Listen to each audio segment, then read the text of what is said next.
नमस्कार, स्वागत है आप सभी का बिब्लियोफाइल के इस टेक्निकल प्लेटफॉर्म के ऊपर। आज हम अपनी जो रेगुलर टेस्ट सीरीज चलती है उसका पेपर 025-854 854 नंबर का जो पेपर है उसके सॉल्यूशन को लेकर। जैसा कि हमें मालूम है कुल प्रश्नों की संख्या 25 होती है, तो चलिए सॉल्यूशन शुरू करते हैं। प्रश्न को देखते हैं, क्या थॉट्स दिमाग में आनी चाहिए, क्या अप्रोच होनी चाहिए, सारी बातों को वन बाय वन डिस्कस करते हैं। तो चलिए चलते हैं पहले प्रश्न की तरफ। पहला सवाल है एनालॉजी बेस्ड ऑन वर्ड्स का सवाल है। दो शब्द दे रखे हैं जिसमें स्पाइडर और वेब लिखा हुआ है। मकड़ी क्या करती है? जाल बुनती है। मकड़ी क्या करती है? जाल बुनती है। कह सकते हैं ये इसका एक्ट है। क्या है? क्या काम करती है वो यहाँ दे रखा है। अब सेम ऐसा ही रिलेशन मुझे एक चेक करना है। शाही, कलम, मुर्गा, मुर्गी, अध्यापक, विद्यार्थी, कवि, कविता। तो कवि क्या करता है दोस्तों? कविताएं लिखता है। तो ऑप्शन डी एक्ट हो गया। पोएट का एक्ट क्या हो गया? पोएट्री। तो ऑप्शन डी क्या होगा? राइट आंसर होगा। अगले प्रश्न की तरफ चलते हैं। अगला सवाल है again analogy based on numbers का सवाल है। 9 का 14 से या 14 का 9 से जो रिलेशन है, तो मैं क्या करूं? देखो सबसे पहले दिमाग में है 9 से 14 कैसे बनाऊं? तो +5 कर दूं तो कितना बना? 14। अब एक ऐसा ही ऑप्शन हो तो ऑप्शन मुझे मिला 21। अब उसमें मैं +5 कर दूं तो क्या बना? 26। बट 21 मेरे पास कोई ऑप्शन नहीं है। ये था पहला तरीका जो दिमाग में क्लिक किया। सेकंड तरीका क्या है? सेकंड तरीका क्लिक किया कि मैं 14 से 9 बनाऊं। तो 14 से 9 कैसे? 14 डिवाइडेड बाई 2 तो कितना आया? 7 और उसमें +2 कर दिया तो कितना बना? 9। हो सकता है ये भी एक तरीका। सेम वे 26 डिवाइडेड बाई 2 तो कितना आया? 13 और +2 कर दूं तो कितना बना? 15 और 15 ऑप्शन में अवेलेबल है। तो थर्ड ऑप्शन क्या हो सकता है मेरा? यहाँ पर राइट आंसर हो सकता है। तीसरा तरीका क्या हो सकता है उसकी बात करें। मैं 9 से 14 बनाऊँ तो 9 से 14 कैसे बने?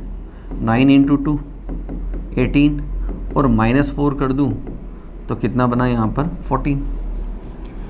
अब दूसरा रिलेशन एक ऐसा ही मुझे वापस बिल्ड करना है कि एक नंबर को × 2 करें और -4 करें।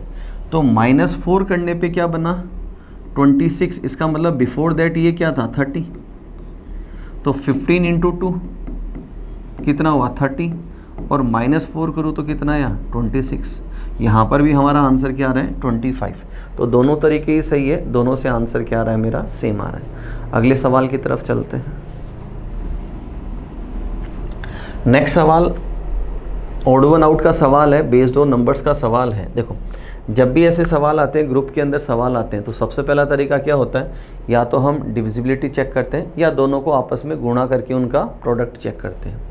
तो 14 × 9 करूँ तो वैल्यू आती है 126। यहाँ पर भी वैल्यू क्या आएगी? 126 और यहाँ पर भी वैल्यू कितनी आएगी? 126 और यहाँ पर वैल्यू कितनी आ रही है? 136 136। तो क्लियरली विजिबल है कि तीन ऑप्शंस के अंदर जो नंबर हैं उनका प्रोडक्ट कितना है? 126 और एक में कितना है? 136। तो 136 वाले को क्या करेंगे हम? यहाँ पर एलिमिनेट कर देंगे। अगले सवाल की तरफ चलते हैं। नेक्स्ट क्वेश्चन, अगला सवाल देखो क्या कहता है। अगेन ऑड वन आउट का सवाल है, बेस्ड ऑन वर्ड्स है। 4 टर्म्स है, हल्दी घाटी, पानीपत, कुरुक्षेत्र और सारनाथ। तो हल्दी घाटी, पानीपत, कुरुक्षेत्र तीनों रिनाउंड प्लेसेस है जहाँ पर हिस्टोरिकल बैटल, युद्ध लड़े गए थे। सारनाथ अशोक स्तंभ है जहाँ पर यहाँ कोई भी युद्ध नहीं लड़ा गया था। तो थर्ड को हम क्या कर देंगे? ऑड वन आउट कर देंगे, एलिमिनेट कर देंगे। अगला सवाल देखें। नेक्स्ट सवाल है सीरीज का सवाल है और क्वेश्चन मार्क की जगह क्या आएगा ये मेरे से यहाँ पर पूछा है। तो 114 से अगर मैं बनाऊँ 114 से 115 तो मुझे क्या करना पड़ेगा? यहाँ पर +1 करना पड़ेगा। और अगर मैं यहाँ से यहाँ जाऊँ तो यहाँ मुझे क्या करना पड़ेगा? -8। यहाँ से अगर मैं यहाँ जाऊँ तो यहाँ मुझे प्लस करना पड़ेगा कितना? 27। और यहाँ से अगर मैं यहाँ जाऊँ तो यहाँ मुझे माइनस करना पड़ेगा कितना? 64। तो मोरल ऑफ द स्टोरी क्या है? देखिए एक बार मैंने लिखा +1 -8 +27 -64 और ये सारे के सारे नंबर क्या हैं, क्यूब्स हैं। 1 का क्यूब, 2 का क्यूब, 3 का क्यूब, 4 का क्यूब। तो अंडरस्टूड है। नेक्स्ट क्या आएगा, 5 का क्यूब, और 5 का क्यूब कितना होता है, 125। अब चेक करना है कि एडिशन करें या सब्ट्रैक्शन। तो यहाँ माइनस के बाद क्या होगा, प्लस। तो यहाँ 125 क्या करना है, मुझे प्लस करना है, तो वैल्यू आ जाएगी 195। तो सेकंड ऑप्शन क्या होगा मेरा यहाँ पर राइट आंसर होगा। अगले सवाल की तरफ चलते हैं, देखें नेक्स्ट सवाल क्या कहता है। अच्छा सवाल है, इसको अलग से नोट डाउन करके चलिएगा कि 2, 16 और 4 इनमें मुझे आपस में रिलेशन बिल्ड करना है। तो देखो इनमें रिलेशन क्या है, एक तरीका दिमाग में ये आता है कि 2 का स्क्वायर 4 और 4 का स्क्वायर 16, बट आगे ऐसा रिलेशन नहीं दे रखा मुझे। तो यहाँ पर देखो रिलेशन क्या बना रखा है, इन दोनों को आपस में मल्टीप्लाई किया तो 16 4 जा 64। अब ये जो दोनों डिजिट्स हैं 6 और 4, इनका डिफरेंस यहाँ पर लिया गया है। 6 और 4 का डिफरेंस कितना है, 2, जो कि यहाँ टॉप में मेंशन किया गया। अगेन देखें, इन दोनों को आपस में क्या किया है, मल्टीप्लाई, 72 आता है, और 7 और 2 का डिफरेंस कितना आता है, 5, जो कि यहाँ मेंशन है। अब इन दोनों का प्रोडक्ट क्या आएगा, 81, और 8 और 1 का डिफरेंस कितना आएगा, 7। तो यहाँ क्वेश्चन मार्क की जगह वैल्यू क्या आएगी, 7। ऑप्शन में सेकंड ऑप्शन के अंदर दे रखा है, तो यही क्या होगा इसका राइट आंसर है। बेहतरीन सवाल है, अपने आप में एक डिफरेंट लॉजिक है। अगले सवाल की बात करते हैं। अगला सवाल है काउंटिंग ऑफ फिगर्स का सवाल है, जिसमें मुझे ट्रायंगल्स को गिनना है। किसको गिनना है, ट्रायंगल्स को। तो सवाल को अप्रोच कैसे करें, क्लास में करवाया हुआ सवाल है ये आपको। अप्रोच करने का तरीका है, मैं यहाँ से इसको 2 भागों में बांटता हूँ, एक ऊपर वाला हिस्सा, एक नीचे वाला हिस्सा, दोनों में सेपरेट सेपरेट में काउंटिंग करते हूँ। अगर बॉटम को आप देखें तो यहाँ देखो इस स्ट्रक्चर के अंदर आपको 3 ट्रायंगल मिलेंगे, सिंगल, सिंगल और उसके बाद एक कंबाइंड। तो बॉटम में कितने मिले हमें, 3 ट्रायंगल्स मिले। अपर पार्ट की बात करते हैं। देखो अपर पार्ट में अगर मैं सबसे पहले यहाँ से चलूँ तो यहाँ से ट्रायंगल देखें आप, 1 और 2, 2 ट्रायंगल्स बनते हैं, चेक कर सकते हैं आप। अगेन देखें 1 और 2, तो यहाँ से कितने मिले, 2। मैं मेंशन करते हुए चलता हूँ। नेक्स्ट इस पॉइंट से अगर मैं चलूँ तो यहाँ ट्रायंगल्स देखें आप, ये एक ट्रायंगल दिखाई दे रहा है हमें, क्लियरली विजिबल है, तो यहाँ मैं 1 मेंशन करता हूँ। नेक्स्ट यहाँ से अगला बिंदु ये है, देखो पहला बिंदु, दूसरा बिंदु और तीसरा बिंदु, यहाँ चलता हूँ। यहाँ इस रास्ते पे देखें आप, 1 और 2, 1 और 2, तो यहाँ मैं वापस 2 मेंशन करता हूँ कि 2 ट्रायंगल्स कौन से बने। अगला पार्ट, अगला बिंदु ये लेता हूँ मैं, यहाँ से चलता हूँ इस रास्ते के ऊपर, तो यहाँ देखें 1 ट्रायंगल दिखाई दे रहा है और ये सेकेंड ट्रायंगल है। तो अगेन यहाँ से कितने बने, 2। अगला बिंदु मिसिंग टर्म कौन सा, देखो ये बिंदु आ गया, ये आ गया, ये आ गया, ये बिंदु हम ले चुके हैं। अब अगला मैंने ये लिया, यहाँ से देखो एक ट्रायंगल और बनता है, एक ही। अब इनकी काउंटिंग करें आप, 2 + 2 + 2 + 1 + 1, तो टोटल कितने हो गए, 8। कितने हो गए, 8। तो 8 ऊपर वाले हिस्से में, 3 नीचे वाले हिस्से में, टोटल कितने हो गए, 11। अब इनको क्या करते हैं, कंबाइंड करते हैं। तो कंबाइंड पे आप स्ट्रक्चर देखें, अगर मैं कंबाइंड करूं तो मैं यहाँ से कंबाइंड करता हूँ। तो सबसे पहले देखो एक ट्रायंगल यहाँ दिखाई दे रहा है, कंबाइंड करने पर क्लियरली विजिबल है एक। नेक्स्ट आप देखें,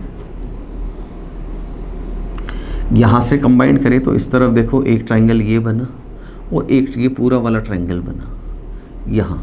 तो इस बिंदु से कितने ट्रायंगल्स है, 2।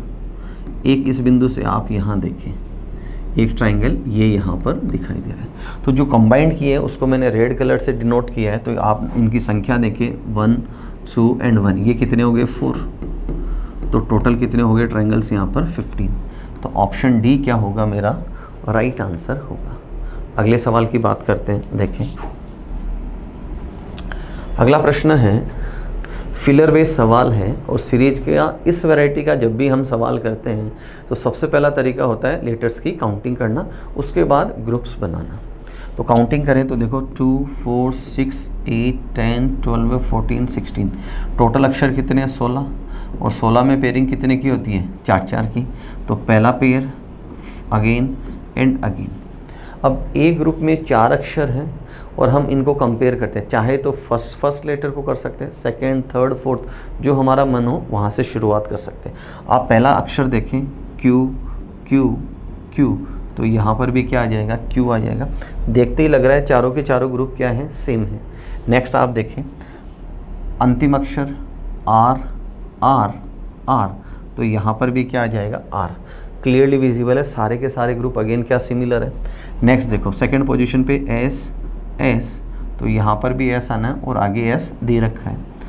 आफ्टर दैट देखो यहाँ राइट से सेकंड टी टी, यहाँ टी और यहाँ खुद से दे रखा है। तो ये हमारी एक सीरीज बनी।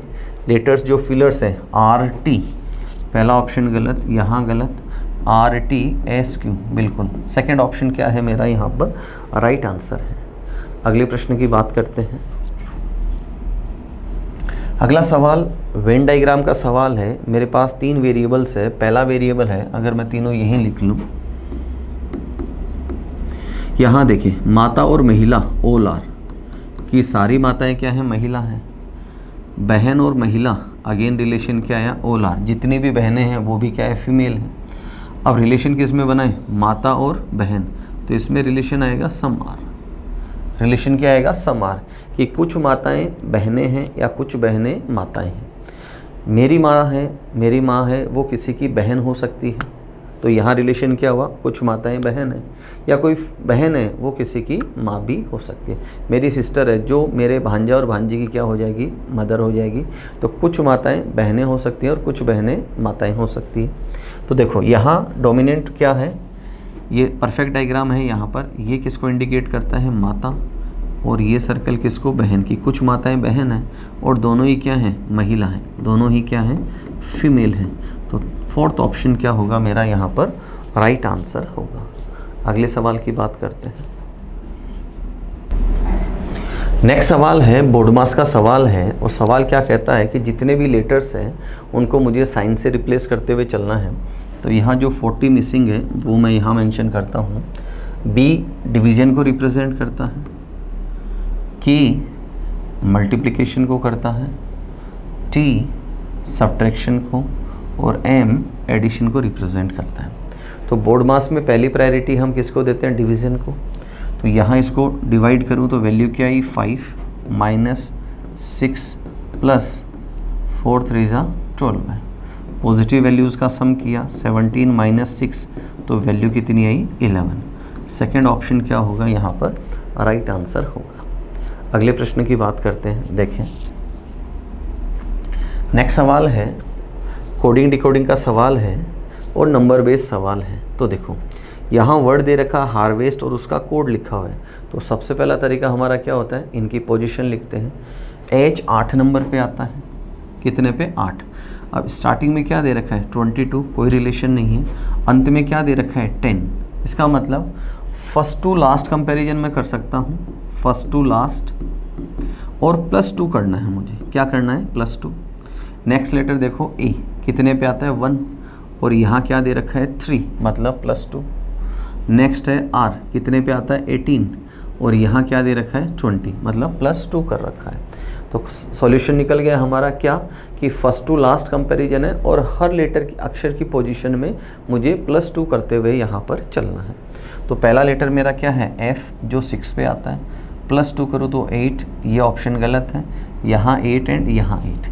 अगला ए है, 1 + 2 3 है, परफेक्ट है यहाँ पर।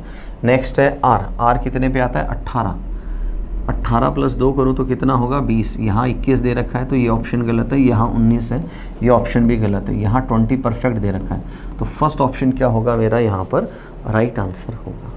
अगले प्रश्न की तरफ चलते हैं। नेक्स्ट सवाल देखें। अगला सवाल है क्वेश्चन नंबर 12, डायरेक्शन का सवाल है, और क्या दे रखा है, बिंदु बी से ए के, बिंदु बी बिंदु ए के 4 मीटर नॉर्थ में है। तो ये बिंदु ए लिया हमने, और इसके नॉर्थ में कौन है, बी, और कितनी दूरी पे, 4 मीटर। आगे है बिंदु ई, बी के 8 मीटर ईस्ट में है। तो ये बी और बी के ईस्ट में कौन है, ई, और कितना, 8 मीटर। बिंदु सी बिंदु ए के 5 मीटर ईस्ट में है। ये ए और इसके ईस्ट में कौन है, बिंदु सी है, और कितना, 5। तो इसको स्प्लिट कर दें हम कि ये 5 है और यहाँ कितना है, 3 है। बिंदु डी सी के 9 मीटर वेस्ट में है, ये सी है और इसके वेस्ट में कौन है, डी, और कितना 9, तो ये 5 और ये 4, तो टोटल कितना होगा यहाँ पर 9 मीटर्स। बिंदु ए से बिंदु डी तक, बिंदु ए से डी तक जाने के लिए कितना चलना पड़ेगा, तो ए से डी जाने के लिए कितना चलना पड़ेगा, 4 चलना पड़ेगा। तो ऑप्शन फर्स्ट क्या होगा मेरा राइट आंसर होगा। एकदम आसान सवाल है, कुछ भी ट्विस्ट नहीं है इसके अंदर। अगले प्रश्न की बात करते हैं। अगला सवाल है, रैंकिंग का सवाल है। छात्राओं की एक पंक्ति में गीता का स्थान लेफ्ट से 16वां है। यहाँ ड्रॉ करते हैं, ये गीता और इसका नंबर लेफ्ट से कौन सा है, 16वां, एवं दाएं से सीता का स्थान 18वां है राइट से, तो ये सीता और इसकी पोजीशन कौन सी है, 18। अब जो सीता है वो गीता के राइट में भी हो सकती है और लेफ्ट में भी हो सकती है। आगे सवाल को अप्रोच करते हैं। परस्पर स्थान बदलने पर, तो यहाँ सीता और यहाँ गीता। सीता राइट से 25th, ये सीता यहाँ है और इसकी पोजीशन राइट से कौन सी होगी, 25th। तो उस पंक्ति में कुल कितने हैं, देखो ये जो चेयर है इसका लेफ्ट और राइट से पोजीशन का सम कितना है, 41। कुर्सी पे एक इंसान बैठा है, काउंटिंग कितनी बार कर रहे हैं, 2 बार, तो -1 किया तो वैल्यू कितनी बनी मेरी, 40। तो ऑप्शन डी क्या होगा मेरा यहाँ पर राइट आंसर होगा। अगले प्रश्न की बात करते हैं। नेक्स्ट सवाल है, एक लड़के की ओर इशारा करते हुए मीना कहती है, ब्लड रिलेशन का सवाल है। जैसे उधर लड़का एक लड़के की ओर इशारा करते हुए मीना ने कहा, क्या कहा, कि यह मेरे दादा, किसके दादा, कौन बता रही है, मीना इंट्रोड्यूस करवा रही है, तो किसके दादा, मीना के दादा। तो यहाँ हमने लिया मीना और दादा होते हैं पिता के पिता, तो मेरे दादा मतलब ये, की इकलौती संतान, तो इकलौती संतान हो गई ये, और इकलौते संतान का इकलौता पुत्र है, तो इसका पुत्र है कौन, वो लड़का। वह लड़का मीना से, तो रिलेशन कौन बताएगा, मीना। क्यों, मीना से पूछा गया। यहाँ आप देखें रिलेटेड टू मीना, किससे रिलेट करवाना है, मीना से, तो मीना इसको क्या बोलेगी, ब्रदर। दोनों क्या हैं, सिबलिंग, तो क्या कहेगी इसको, ब्रदर। तो ऑप्शन डी क्या होगा मेरा राइट आंसर होगा। अगले सवाल देखें। नेक्स्ट सवाल क्या कहता है, डाइस का सवाल है और हमसे पूछा है कि जो स्टार है उसके अपोजिट सरफेस पे क्या होगा। तो गोल्डन रूल क्या कहता है कि जो विजिबल सरफेसेज होती है वो कभी भी अपोजिट नहीं होती। तो सबसे पहले मैं ये देखता हूँ कि इसके अपोजिट क्या नहीं होगा। तो एक तो @ नहीं होगा, तो ऑप्शन ए गलत है, माइनस किसी ऑप्शन में दे नहीं रखा। यहाँ बात करें तो प्लस भी नहीं होगा, तो ऑप्शन डी एलिमिनेट हो जाएगा। यहाँ बात करें डॉलर भी नहीं होगा, तो ऑप्शन बी भी एलिमिनेट हो जाएगा। अब बचा हुआ कौन सा है, 8, तो अपोजिट क्या होगा यहाँ पर, 8 अपोजिट होगा। अगला प्रश्न देखते हैं। नेक्स्ट सवाल है, निम्नलिखित शब्दों को शब्दकोश के अनुसार अकॉर्डिंग टू डिक्शनरी, हमें इनको क्या करना है, अरेंज करना है। तो देखो सबसे पहला अक्षर सब में ई है, आफ्टरवर्ड्स पी है एंड आफ्टरवर्ड्स आई है। इसका मतलब पहले जो 3 अक्षर हैं वो सब में सेम है। तो कंपैरिजन हमारा दोस्तों कहाँ से शुरू होगा, 4th लेटर से हमारा कंपैरिजन शुरू होगा। तो यहाँ देखें T, G, L, S and again T। तो सबसे पहले लेटर कौन सा आएगा, G। इन सब में सबसे छोटा लेटर कौन सा है, G। तो 3rd सबसे पहले आएगा, तो 3rd ऑप्शन और 2nd भी हो सकता है। G से बड़ा अक्षर है L, मतलब 5th, तो 3 के बाद क्या आएगा, 5, तो ये ऑप्शन यहाँ एलिमिनेट हो गया। और L से बड़ा कौन है, S, मतलब 2nd यहाँ पर आएगा। ऑप्शन एक ही है मेरे पास, तो 3rd ऑप्शन ही क्या होगा मेरा यहाँ पर राइट आंसर हो जाएगा। अगले सवाल की तरफ चलते हैं।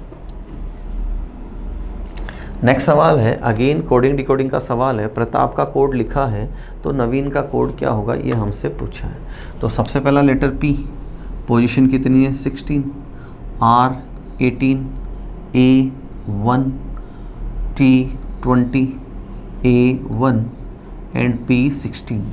मीन टू से जितने भी अक्षर हैं उनकी सबकी क्या है, पोजीशन यहाँ पर लिखी गई है। तो N 14 पे, यहाँ नहीं है 14, यहाँ नहीं है, ऑप्शन एक ही है मेरे पास A1, V22, I9, N14। तो फर्स्ट ऑप्शन क्या होगा मेरा यहाँ पर राइट आंसर होगा। अगले प्रश्न की बात करते हैं। नेक्स्ट सवाल देखें। अगला सवाल है, यदि लेड को स्टिक कहा जाए, स्टिक को निब, मतलब इनको एक पर्टिकुलर वर्ड को किसी दूसरे नाम से पहचाना जा रहा है। सिंबल बेस्ड सवाल हम कह सकते हैं इसको। अल्फ़ा कोडिंग डिकोडिंग के अंदर हम ये सवाल पढ़ते हैं। तो हमसे पूछा है कि कलम में, तो कलम में क्या फिट होती है? निब। कलम में क्या होती है? निब। जैसे यहाँ कलम का इंग्लिश वर्ड क्या दे रखा है? पेन। पेन में क्या फिट होती है? निब। और निब को यहाँ क्या कहा जा रहा है? नीडल। तो हमारा आंसर क्या आ जाएगा यहाँ पर? थर्ड ऑप्शन हमारा राइट आंसर होगा कि एक पेन में निब को फिट करते हैं और निब को क्या कहा जा रहा है यहाँ पर? नीडल। तो पेन के अंदर क्या फिट होगी यहाँ पर? नीडल फिट होगी। अगले प्रश्न की बात करते हैं। नेक्स्ट सवाल देखें। अगला सवाल है, शब्द क्रेडिटेबल में ऐसे कितने अक्षर युग्म हैं जिनके बीच उतने ही अक्षर हैं? टॉपिक है अपना अल्फ़ाबेट टेस्ट, जिसमें हम पेयर ऑफ लेटर्स में ये सवाल पढ़ते हैं। तो मुझे क्या करना है? एक पर्टिकुलर लेटर से जेड तक को अप्रोच करना है। तो देखो सी के बाद डी, ई मिल रहा है, एफ, जी, एच, आई, जे, के, एल। तो एक पेयर बना यहाँ किसका? सी और ई का एक पेयर बना यहाँ पर। अगले अक्षर से शुरू करता हूँ मैं। R, S, T, U, V, W, X. कोई बड़ा अक्षर नहीं है। ई से कोई आगे पेड़ नहीं दिखा था पहले भी। फिर D, E, F, G, H, आई, जे। कोई नहीं है यहाँ पर। आई, जे, के, एल, एम, एन। कोई पेड़ नहीं है यहाँ। टी से बड़ा अक्षर नहीं है। फिर ए से बी दूसरा पेयर बना। सी, डी, फिर है B, C, D, L, M. तो लेफ़्ट से कितने पेयर बने? 2। अब मैं राइट से शुरू करता हूँ। तो राइट से आप देखें यहाँ पेयर्स की अगर मैं बात करूँ तो ई, एफ, जी, एच, आई, जे, के, एल, एम, एन। एक भी पेड़ नहीं है। L, M, N, O, P, Q, R, S, T. पेड़ नहीं है यहाँ पर भी। B, C, D, E, F, G, H, I नहीं है। A, B, C, D. एक पेयर ये बना, फिर एक पेयर ये बना। ए से डी भी बनता है और ए से ई भी बनता है। तो पेयर कितने हो गए मेरे? 4। ऑप्शंस की बात करूं तो ऑप्शन दे रखा है मोर देन 3। तो फोर्थ ऑप्शन क्या होगा मेरा यहाँ पर? राइट आंसर होगा। अगला प्रश्न देखें। नेक्स्ट सवाल है, दिए गए विकल्पों में से उस शब्द को चुनिए जो शब्द के अक्षरों का प्रयोग करके नहीं बनाया जा सकता। कौन सा वर्ड नहीं बनेगा ये मुझे यहाँ फाइंड आउट करना है। ऐसे सवाल हमेशा आसान होते हैं, इसमें गलती की गुंजाइश नहीं होती है। सबसे पहले दे रखा है टिमर, TIMER, बिल्कुल बन रहा है। फिर दे रखा है अर्थ, EART, और कहीं पर भी यहाँ H नहीं है। तो कौन सा नहीं बनेगा? थर्ड ऑप्शन यहाँ पर नहीं बनेगा। अगले प्रश्न की बात करते हैं, देखें। नेक्स्ट सवाल है, एक पिता ने अपने पुत्र को कहा, एज का सवाल है, जब आपने जन्म लिया था मैं आपके वर्तमान आयु का था जब वो पैदा हुए। इसका मतलब पिता की जो वर्तमान आयु है, पिता की जो वर्तमान आयु है उसमें से अगर मैं बेटे की आयु घटा दूं तो फिर से किसकी आयु आ जाएगी? बेटे की आयु। एक पिता ने अपने पुत्र को कहा, जब आपने जन्म लिया मैं आपके वर्तमान आयु का था। मतलब वर्तमान आयु को अगर मैं घटा दूं किसकी? बेटे की, तो उस वक्त पिता की आयु क्या थी? पुत्र की आयु के बराबर थी। इसका मतलब क्या है कि जो पिता की आयु है वो पुत्र की आयु का दुगुना है। ये इस तरफ आ जाएगा।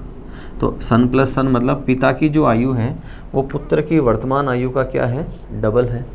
अब यहाँ क्या दे रखा है? यदि पिता की वर्तमान आयु 36 है, पिता की वर्तमान आयु कितनी है? 36, तो 36 इक्वल्स टू 2 इंटू सन। तो बेटे की आयु क्या हो जाएगी? 18। बेटे की वर्तमान में आयु कितनी हो जाएगी? 18 वर्ष हो जाएगी। अब इसने पूछा है 5 वर्ष पूर्व पुत्र की आयु कितना थी, तो 5 माइनस कर दूंगा तो कितना होगा? 13 ईयर्स। तो बेटे की 5 वर्ष पहले आयु कितनी थी? 13 वर्ष उसकी आयु थी। अगले सवाल की तरफ चलते हैं। नेक्स्ट सवाल देखें आप। अगला सवाल है, सिलोक्स का सवाल है। क्वेश्चन कहता है, दो स्टेटमेंट है, सम स्टोन्स आर कप्स, कुछ स्टोन क्या है, कप है। सम कप्स आर ब्लैक, और कुछ कप क्या है, ब्लैक है। ये हमारा डायग्राम है यहाँ पर। Some blacks are not cups, some blacks are not cups. अब ये जो ब्लैक है ये क्या है, अपने आप में पॉसिबिलिटी है। ये अपने आप में क्या है, पॉसिबिलिटी। और इन्होंने इन्हीं की बात की कि कुछ ब्लैक कप नहीं है, तो ये अपने आप में पॉसिबिलिटी है, नेगेटिव पॉसिबिलिटी है। अब इसके साथ हमें क्या चाहिए, पॉजिटिव, और सम नोट के साथ आता है ऑल आर। अब आगे चेक करो, अगर या तो दे रखा हो ऑल ब्लैक्स आर कप्स, वो दे नहीं रखा, इसका मतलब अलोन ये क्या हो जाएगी, पॉसिबिलिटी गलत हो जाएगी। सेकंड दे रखा है सम कप्स आर स्टोन्स, बिल्कुल ये इसका हेल्पिंग कंक्लूजन है, सम कप्स आर स्टोन्स। तो सेकंड कंक्लूजन क्या है यहाँ पर, सही है। तो सिर्फ सेकंड यहाँ पर फॉलो करता है। इट मीन्स पहला जो ऑप्शन है वो क्या है, राइट आंसर है। अगले प्रश्न की तरफ चलते हैं। नेक्स्ट सवाल देखें, पेपर का second last question. 1/4 part missing और पूछे यहाँ पर क्या आएगा। तो देखो मैं इसको कंप्लीट करता हूँ, तो स्ट्रक्चर ये आएगा। तो ये देखो फर्स्ट ऑप्शन के अंदर विजिबल है मुझे, तो फर्स्ट ऑप्शन क्या होगा, मेरा राइट आंसर होगा। अंतिम सवाल आज के पेपर का देखें। नेक्स्ट है कटिंग फोल्डिंग का सवाल है, और देखो लेफ़्ट वाला पार्ट मिसिंग है, सब में क्या है, लेफ़्ट पार्ट मिसिंग है। इसका मतलब लेफ़्ट वाला हिस्सा किधर जा रहा है, राइट में। तो देखो ये जो है ट्राइंगल है, ये इसको ओवरलैप करेगा। जब ये इस तरफ आएगा तो क्या करेगा, ओवरलैप। और जो ये लाइन है, ये वाली लाइन, ये मुझे इस तरफ दिखाई देगी, इस डायरेक्शन के अंदर दिखाई देगी। तो फाइनल डायग्राम देखो मेरा क्या बनेगा। फर्स्ट ऑप्शन आप क्लियरली देख सकते हैं, जहाँ ओवरलैपिंग तो है और साथ ही साथ ये लाइन मुझे नॉर्थ ईस्ट डायरेक्शन में दिखाई दे रही है। यहाँ पर लाइन मिसिंग है, यहाँ पर लाइन है नहीं, यहाँ पर भी नहीं दे रखा और यहाँ पर भी नहीं दे रखा। तो ऑप्शन फर्स्ट क्या होगा मेरा, यहाँ पर राइट आंसर होगा। अगले प्रश्न की तरफ चलते हैं, देखें। नेक्स्ट सवाल है कि 5 वर्ड्स हैं, इनको मुझे एक मीनिंगफुल ऑर्डर के अंदर अरेंज करना है। सन दे रखा है और सन इज ए स्टार, इसका मतलब जो स्टार है वो सन से बड़ा होगा। उसके बाद दे रखा है मून दे रखा है, गैलेक्सी दे रखा है। तो सबसे बड़ा एलिमेंट क्या है, गैलेक्सी। सबसे बड़ा एलिमेंट क्या है, गैलेक्सी। इसका मतलब जो गैलेक्सी है या तो शुरुआत में मिलेगा या अंत में मिलेगा। Got it. तो देखो यहाँ सेकंड ना तो शुरुआत में ना अंत में। यहाँ देखिए आप, स्टार्टिंग में गैलेक्सी है और यहाँ पर भी स्टार्टिंग में क्या है, गैलेक्सी है, यहाँ नहीं है। तो दो ऑप्शन मेरे यहाँ पर एलिमिनेट हो गए। कौन कौन सा, ऑप्शन फर्स्ट और ऑप्शन फोर्थ यहाँ पर एलिमिनेट हो गए। अब सब में सबसे बड़ा एलिमेंट दे रखा है 2 मतलब गैलेक्सी, और सबसे छोटा एलिमेंट क्या दे रखा है यहाँ पर, मून। तो हम देखो छोटे से बड़े की तरफ चलें तो सबसे पहले क्या दे रखा है, यहाँ मून है, यहाँ मून है, और मून के बाद दोनों में फोर्थ दे रखा है कौन, अर्थ। तो यहाँ पर अर्थ है, और अर्थ के बाद क्या दे रखा है, 1 और 3 में कंपैरिजन है। किसमें, 1 और 3 में। और अभी हमने क्या सीखा कि सन छोटा है और स्टार बड़ा है, सन इज ए स्टार। तो गैलेक्सी में सन से बड़े बड़े स्टार भी अवेलेबल हैं। तो मैं छोटे से बड़े की तरफ चलूँ तो देखो यहाँ सबसे छोटा कौन, मून, मून के बाद अर्थ, अर्थ के बाद कौन है यहाँ पर सन, और सन के बाद क्या, स्टार, और स्टार कहाँ है, गैलेक्सी के अंदर। तो ऑप्शन सेकंड क्या होगा मेरा यहाँ पर राइट आंसर होगा। तो ये थे आज के पेपर के 25 क्वेश्चंस। प्रश्नों को समझे, सॉल्यूशन को समझे, जो डाउट्स हो वो आप मेरे से पूछ सकते हैं। आज के पेपर में इतना ही। अपना ध्यान रखें, मुस्कुराते रहें। जय हिंद।